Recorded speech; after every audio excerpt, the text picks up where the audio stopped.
Hello दोस्तों, नमस्कार। मैं भी एक आप सभी का बहुत बहुत स्वागत करता हूं आपके अपने इस यूट्यूब परिवार में। तो साथियों, एसएससी सीएचएसएल आज 13 नवंबर के 3 शिफ्ट का पेपर समाप्त हो चुका है।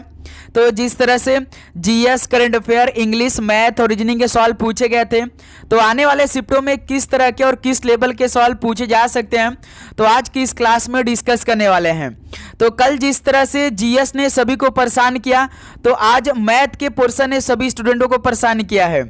तो आने वाले स्टूडेंट इस क्लास को कंप्लीट वॉच करेंगे, क्योंकि इस क्लास में हम लोग जीके के वो सवाल को डिस्कस करेंगे जो आने वाले शिफ्टों में पूछे जा सकते हैं। तो एसएससी ने मना किया है कि आप रियल क्वेश्चन को हल नहीं करा सकते हैं, लेकिन उसके आधारित पर आप पूरे पेपर को हल करा सकते हैं। तो इस सेशन में आज की तीनों शिफ्टों पर और कल के चारों शिफ्टों पर पूरे क्वेश्चन को हम लोग डिस्कस करने वाले हैं कि आने वाले शिफ्टों में किस तरह के सवाल पूछे जा सकते हैं।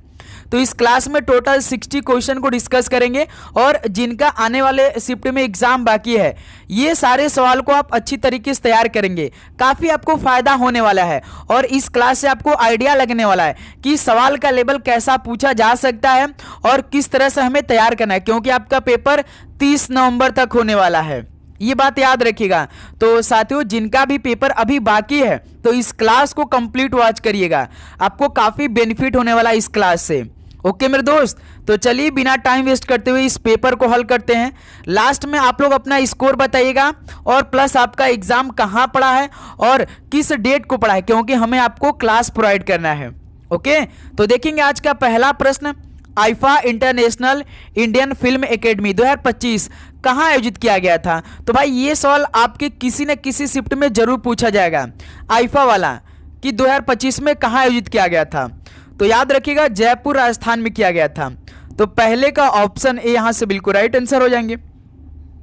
चलिए अगला सवाल कॉल करिए। क्वेश्चन नंबर 2, कामसाले निम्नलिखित में से किस भारतीय राज्य का लोक नृत्य है? कामसाले किस भारतीय राज्य का लोक नृत्य है? तो ये कर्नाटक राज्य का है। बी ऑप्शन बिल्कुल राइट आंसर हो जाएंगे।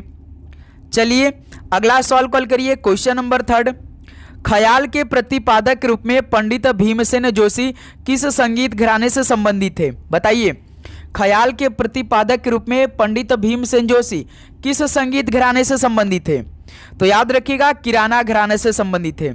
ऑप्शन सी बिल्कुल राइट आंसर हो जाएंगे। नेक्स्ट अगला सवाल कॉल करिएगा। क्वेश्चन नंबर 4 को, कनक राजू को निम्नलिखित में से किस लोक नृत्य के लिए 2021 में पद्मश्री से सम्मानित किया गया था? कनक राजू को किस लोक नृत्य के लिए 2021 में पद्मश्री से सम्मानित किया गया था? तो याद रखिएगा, गुस्साड़ी के लिए किया गया था। बी ऑप्शन बिल्कुल राइट आंसर हो जाएंगे। अगला सवाल कॉल करिए। क्वेश्चन नंबर 5, पद्म भूषण पुरस्कार से सम्मानित उस्ताद साबरी खान एक कौन से वादक थे? पद्म भूषण पुरस्कार से सम्मानित उस्ताद साबरी खान एक कौन से वादक थे? तो याद रखिएगा, सारंगी वादक थे। ऑप्शन ए यहां से बिल्कुल राइट आंसर हो जाएंगे। चलिए अगला सवाल कॉल करिए। क्वेश्चन नंबर 6, टूसू झारखंड में सर्दियों में फसल कटाई के अवसर पर यह किस माह के अंतिम दिन पर मनाया जाने वाला एक उत्सव है? बताइए, टूसू झारखंड में सर्दियों में फसल कटाई के अवसर पर किस माह के अंतिम दिन पर मनाया जाने वाला एक उत्सव है? तो याद रखिएगा, पौष माह के अंतिम दिन पर मनाया जाने वाला एक उत्सव है टूसू। डी ऑप्शन बिल्कुल राइट आंसर हो जाएंगे।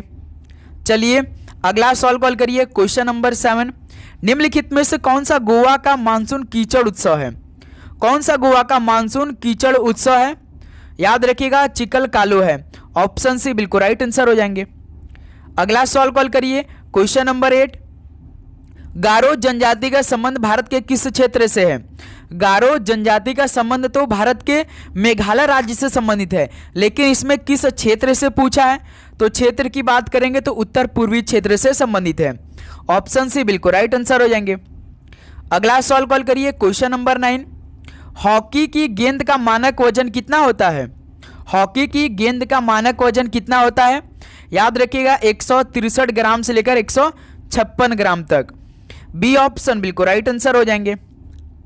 अगला सवाल कॉल करिए। क्वेश्चन नंबर 10, निम्नलिखित में से किस भारतीय खिलाड़ी नो क्रिकेट विश्व कप 1983 में अधिकतम रन बनाए हैं? बताइए, किस भारतीय खिलाड़ी ने क्रिकेट विश्व कप 1983 में अधिकतम रन बनाए हैं? ये सवाल पूछ रहा आप सभी से। तो दोस्त मेरे याद रखिएगा, कपिल देव जी ने सबसे अधिक रन बनाए थे 303 रन, जो कि भाई 1983 में भारत ने वेस्ट इंडीज को हराकर अपना पहला वर्ल्ड कप भी जीता था कपिल देव की कप्तानी में ही। तो कपिल देव ने सबसे अधिक रन बनाया था 303 रन। ओके, तो सी ऑप्शन राइट आंसर हो जाएंगे। अगला सवाल कॉल करिए, क्वेश्चन नंबर 11। मुल्कराज आनंद ये किसके लेखक हैं?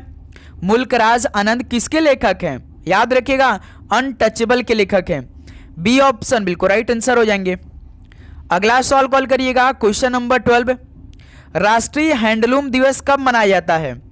राष्ट्रीय हैंडलूम दिवस कब मनाया जाता है? याद रखेंगे 7 अगस्त को मनाया जाता है। डी ऑप्शन बिल्कुल राइट आंसर हो जाएंगे। अगला सवाल कॉल करिएगा, क्वेश्चन नंबर 13। निम्नलिखित में से किस भारतीय राज्य में आपको तिब्बती बौद्ध स्वर्ण मंदिर मिलेगा? बताइए, किस भारतीय राज्य में आपको तिब्बती बौद्ध स्वर्ण मंदिर मिलेगा? तो कर्नाटक राज्य में मिलेगा। बी ऑप्शन बिल्कुल राइट आंसर हो जाएंगे। अगला सवाल कॉल करिएगा, क्वेश्चन नंबर 14। तो साथियों, उम्मीद करूंगा आपको हर एक प्रश्न काफ़ी अच्छी तरीके से आइडिया लग रहा होगा। प्लस भाई इस क्लास से आपको एक और बेनिफिट होने वाला है, ये तो आपको मालूम चलेगा किस लेवल के सवाल पूछे जाएंगे। और डिट्टो भाई ने हर शिफ्ट में आपको ऐसा ही सवाल देखने को मिल रहा है।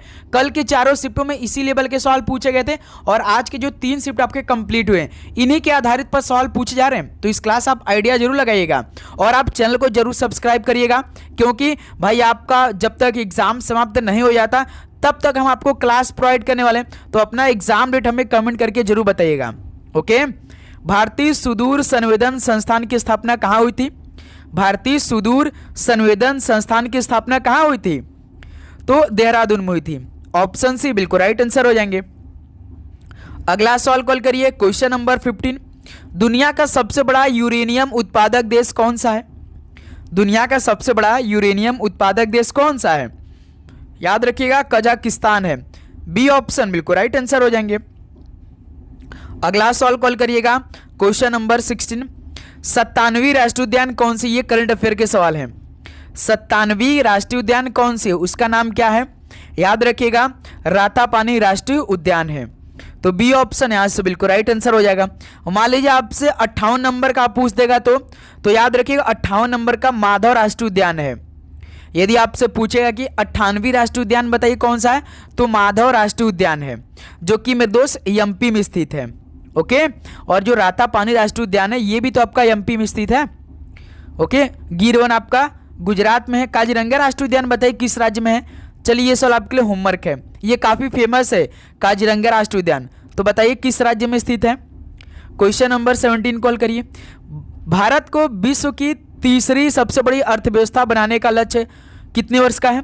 भारत को विश्व की तीसरी सबसे बड़ी अर्थव्यवस्था बनाने का लक्ष्य कितने वर्ष का है? तो सर जी 2030 तक है।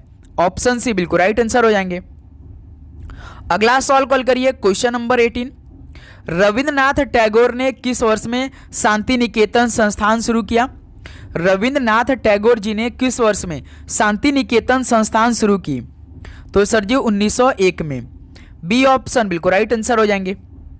अगला सवाल कॉल करिएगा, क्वेश्चन नंबर 19। अशोक ने अपने क्षेत्र में सामाजिक समस्याओं को हल करने के लिए किसको नियुक्त किया? अशोक ने अपने क्षेत्र में सामाजिक समस्याओं को हल करने के लिए किसको नियुक्त किया था? तो धम्म महामात्र को नियुक्त किया था। डी ऑप्शन बिल्कुल राइट आंसर हो जाएंगे। अगला सवाल कॉल करिएगा, क्वेश्चन नंबर 20। प्रसिद्ध कवि और नाटककार राजशेखर निम्नलिखित में से किस प्रतिहार राजा के दरबार में दरबारी कवि थे? प्रसिद्ध कवि और नाटककार राजशेखर किस प्रतिहार राजा के दरबार में दरबारी कवि थे? तो महेंद्र पाल के थे। डी ऑप्शन बिल्कुल राइट आंसर हो जाएंगे। चलिए दोस्त, अगला सवाल कॉल करिएगा, क्वेश्चन नंबर 21। रजिया को दिल्ली सल्तनत के सिंहासन से किस वर्ष हटाया गया था? तो रजिया को दिल्ली सल्तनत के सिंहासन से किस वर्ष हटाया गया था? तो यदि आपसे पूछ देगा सवाल कि रजिया के पिता का नाम क्या था, बताइए, तो याद रखेंगे इल्तुतमिश था। तो किस वर्ष इसको गद्दी से हटा दिया गया? तो 1240 में। बी ऑप्शन बिल्कुल राइट आंसर हो जाएंगे। ओके, चलिए अगला सवाल कॉल करिए, क्वेश्चन नंबर 22। जफर खां दिल्ली सल्तनत के निम्नलिखित में से किस शासक का प्रसिद्ध सेनापति था? बताइए, जफर खां दिल्ली सल्तनत के किस शासक का प्रसिद्ध सेनापति था? तो सर जी अलाउद्दीन खिलजी के। ऑप्शन ए यहाँ से बिल्कुल राइट आंसर हो जाएंगे। अगला सवाल कॉल करिए क्वेश्चन नंबर 23। इल्तुतमिश का मकबरा किस वर्ष बनाया गया था? बताइए, इल्तुतमिश का मकबरा किस वर्ष बनाया गया? तो सर जी 1235 में। ऑप्शन सी बिल्कुल राइट आंसर हो जाएंगे। अगला सवाल कॉल करिए क्वेश्चन नंबर 24। दिल्ली सल्तनत काल के दौरान नौरोज मनाने की प्रथा किसने प्रारंभ की थी? बताइए, दिल्ली सल्तनत काल के दौरान नौरोज मनाने की प्रथा किसने प्रारंभ की थी? तो गयासुद्दीन बलबन ने शुरू की थी। ऑप्शन सी बिल्कुल राइट आंसर हो जाएंगे। अगला सवाल कॉल करिए क्वेश्चन नंबर 25। बहलोल लोदी का पुत्र 1489 में सुल्तान सिकंदर शाह की उपाधि के साथ उनका उत्तराधिकारी बना था। बताइए, बहलोल लोदी का पुत्र का नाम क्या था? तो याद रखिएगा निजाम खान था, जो कि 1489 में सुल्तान सिकंदर शाह की उपाधि के साथ उनका उत्तराधिकारी बना था। ऑप्शन ए यहां से निजाम खान बिल्कुल राइट आंसर हो जाएंगे। अगला सवाल कॉल करिए क्वेश्चन नंबर 26। विजयनगर साम्राज्य के संस्थापक निम्नलिखित में से किस राजवंश के सामंत थे? विजयनगर साम्राज्य के संस्थापक किस राजवंश के सामंत थे? याद रखिएगा काकतीय राजवंश के सामंत थे। ऑप्शन सी बिल्कुल राइट आंसर हो जाएंगे। अगला सवाल कॉल करिएगा क्वेश्चन नंबर 27। अजमेर शरीफ निम्नलिखित में से किस सूफी संत की दरगाह है? अजमेर शरीफ निम्नलिखित में से किस सूफी संत की दरगाह है? तो दोस्त मेरे याद रखिए ख्वाजा मुइनुद्दीन चिश्ती की है। ऑप्शन सी बिल्कुल राइट आंसर हो जाएंगे। अगला सवाल कॉल करिए क्वेश्चन नंबर 28। भक्ति संत नैनार निम्नलिखित में से किस देवता के भक्त थे? भक्ति संत नैनार किस देवता के भक्त थे? तो ये शिव के भक्त थे। बी ऑप्शन बिल्कुल राइट आंसर हो जाएंगे। अगला सवाल कॉल करिएगा क्वेश्चन नंबर 29। किसने 1 नवंबर 1858 को घोषणा की कि भारत एक राज्य सचिव के माध्यम से ब्रिटिश सम्राट द्वारा और उसके नाम पर शासित होगा? बताइए, किसने 1 नवंबर 1858 को घोषणा की भारत एक राज्य सचिव के माध्यम से ब्रिटिश सम्राट द्वारा और उसके नाम पर शासित होगा? तो यह किसने भाई अनाउंस किया? रानी विक्टोरिया ने यह अनाउंस किया था। ऑप्शन सी बिल्कुल राइट आंसर हो जाएंगे। अगला सवाल कॉल करिएगा क्वेश्चन नंबर 30। निम्नलिखित में से बंगाल के किस गवर्नर जनरल ने सती प्रथा को गैर कानूनी घोषित किया था? बताइए, इन बंगाल के किस गवर्नर जनरलों ने सती प्रथा को गैर कानूनी घोषित किया था? तो विलियम बेंटिक ने किया था। डी ऑप्शन बिल्कुल राइट आंसर हो जाएंगे। अगला सवाल कॉल करिए क्वेश्चन नंबर 31। नवंबर 1919 में अखिल भारतीय खिलाफत सम्मेलन कहाँ हुआ था? नवंबर 1919 में अखिल भारतीय खिलाफत सम्मेलन कहाँ हुआ था? तो दोस्त मेरे याद रखिएगा दिल्ली शहर में हुआ था। बी ऑप्शन बिल्कुल राइट आंसर हो जाएंगे। नेक्स्ट अगला सवाल कॉल करिए क्वेश्चन नंबर 32। सन 1904 में विनायक सावरकर ने किस नाम से क्रांतिकारी का एक गुप्त संगठन बनाया था? बताइए, सन 1904 में विनायक सावरकर ने किस नाम से क्रांतिकारी का एक गुप्त संगठन बनाया था? तो दोस्त मेरे याद रखिएगा अभिनव भारत बनाया था। ऑप्शन सी बिल्कुल राइट आंसर हो जाएंगे। तो साथी उम्मीद करूंगा आप अपने शिफ्ट से पहले इन सभी प्रश्नों को अपने मनोमस्तिष्क में स्टोर करके अपने शिफ्ट में बैठेंगे। ओके, निम्नलिखित में से किस स्थान पर सी राजगोपालचारी ने वर्ष 1930 में नमक कानून तोड़ा था? किस स्थान पर सी राजगोपालचारी ने वर्ष 1930 में नमक कानून तोड़ा था? तो कहां पर तोड़ा था भाई? बताइए, याद रखिएगा वेदारण्यम में तोड़ा था। ऑप्शन है यहां से वेदारण्यम बिल्कुल राइट आंसर हो जाएंगे। अगला सवाल कॉल करिए क्वेश्चन नंबर 34। विधवा पुनर्विवाह संघ 1861 के संस्थापक रूप में किसे जाना जाता है? विधवा पुनर्विवाह संघ 1861 के संस्थापक रूप में किसे जाना जाता है? तो सर जी ये तो जाना जाता है महादेव गोविंद रानाडे को। डी ऑप्शन बिल्कुल राइट आंसर हो जाएंगे। अगला सवाल कॉल करिएगा क्वेश्चन नंबर 35। बनारस में हिंदू कॉलेज की स्थापना किस वर्ष में हुई थी? बनारस में हिंदू कॉलेज की स्थापना किस वर्ष में हुई थी? याद रखेंगे 1791 में हुई थी। ऑप्शन सी बिल्कुल राइट आंसर हो जाएंगे। अगला सवाल कॉल करिए क्वेश्चन नंबर 36। धर्म सभा के संस्थापक कौन थे? धर्म सभा के संस्थापक कौन थे? राधाकांत देव थे। डी ऑप्शन बिल्कुल राइट आंसर हो जाएंगे। अगला सवाल कॉल करिए क्वेश्चन नंबर 37। बदरुद्दीन तैयबजी ने किस सन में अध्यक्ष के रूप में कांग्रेस को संबोधित किया था? बताइए, बदरुद्दीन तैयबजी ने किस सन में अध्यक्ष के रूप में कांग्रेस को संबोधित किया था? तो याद रखिएगा 1887 में, जो कि मद्रास अधिवेशन में। ऑप्शन है यहाँ से बिल्कुल राइट आंसर हो जाएंगे। अगला सवाल कॉल करिएगा, क्वेश्चन नंबर 38। मार्शल लॉ की अवधारणा जो मूल अधिकारों को प्रतिबंधित करती है किस देश से ली गई है?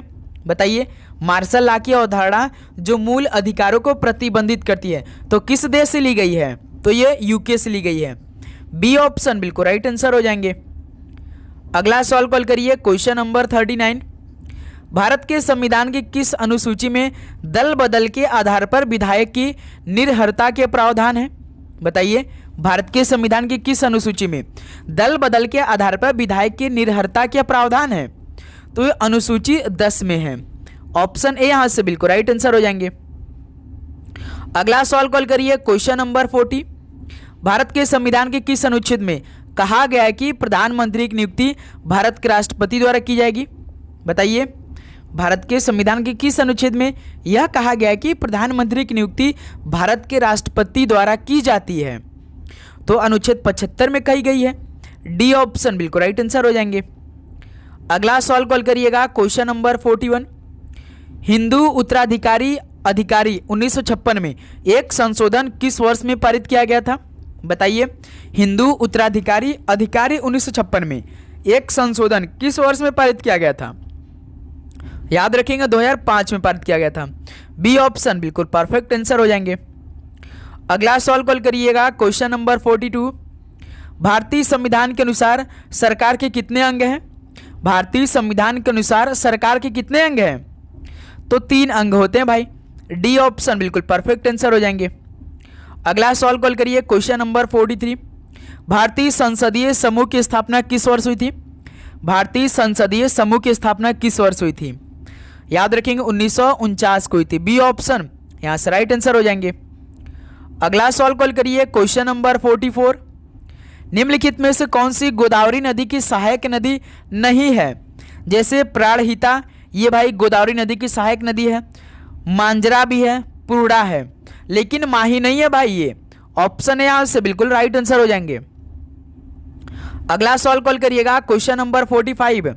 निम्नलिखित में से कौन सी नदी भ्रंश घाटी से होकर बहती है? तो कौन सी नदी भ्रंश घाटी से होकर बहती है? तो तापी नदी। ऑप्शन यहां से बिल्कुल राइट आंसर हो जाएगा। एक तापी नदी भी बहती है और एक नर्मदा नदी भी बहती है। ओके, अगला सवाल कॉल करिए, क्वेश्चन नंबर 46। फ्लोट फेस्टिवल किस राज्य में मनाया जाता है? फ्लोट फेस्टिवल किस राज्य में मनाया जाता है? तो याद रखिए तमिलनाडु राज्य में। ऑप्शन सी बिल्कुल राइट आंसर हो जाएंगे। अगला सवाल कॉल करिएगा, क्वेश्चन नंबर 47। हुड़किया बॉल किस राज्य का एक प्रचलित नृत्य रूप है? हुड़किया बॉल किस राज्य का एक प्रचलित नृत्य रूप है? तो याद रखिएगा उत्तराखंड राज्य का है। बी ऑप्शन यहां से राइट आंसर हो जाएंगे। अगला सवाल कॉल करिएगा, क्वेश्चन नंबर 48। 2018 में कुचिपुड़ी में संगीत नाटक अकादमी पुरस्कार किसने जीता? 2018 में कुचिपुड़ी में संगीत नाटक अकादमी पुरस्कार किसने जीता था? तो पशुमार्थी रामलिंग शास्त्री ने जीता था। ऑप्शन यहां से बिल्कुल राइट आंसर हो जाएंगे। अगला सवाल कॉल करिए, क्वेश्चन नंबर 49। भद्रा वन्यजीव अभ्यारण्य किस राज्य में स्थित है? भद्रा वन्यजीव अभ्यारण्य किस राज्य में स्थित है? तो ये कर्नाटक राज्य में स्थित है। बी ऑप्शन बिल्कुल राइट आंसर हो जाएंगे। अगला सवाल कॉल करिएगा, क्वेश्चन नंबर 50। गुरु शिखर किस राज्य में स्थित है? तो गुरु शिखर तो राजस्थान में स्थित है। ऑप्शन सी बिल्कुल राइट आंसर हो जाएंगे। अगला सवाल कॉल करिए, क्वेश्चन नंबर 51। कौन या मंदिर रेखा देउला की शैली में या घुमावदार अधिरचना के साथ बनाया गया है? कौन या मंदिर रेखा देउला की शैली में या घुमावदार अधिरचना के साथ बनाया गया है? तो उड़ीसा में श्री जगन्नाथ मंदिर बनाया गया है। ऑप्शन ए यहां से बिल्कुल राइट आंसर हो जाएंगे।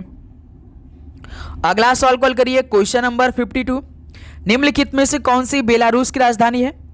तो इनमें से बेलारूस की राजधानी कौन सी है? तो मिन्स्क है बेलारूस की राजधानी। ऑप्शन ए यहां से बिल्कुल राइट आंसर हो जाएंगे। ओके दोस्त मेरे भाई, आप चैनल को जरूर सब्सक्राइब करिएगा, नोटिफिकेशन को जरूर ऑन करिएगा। सोपारा जलप्रपात किस राज्य में स्थित है?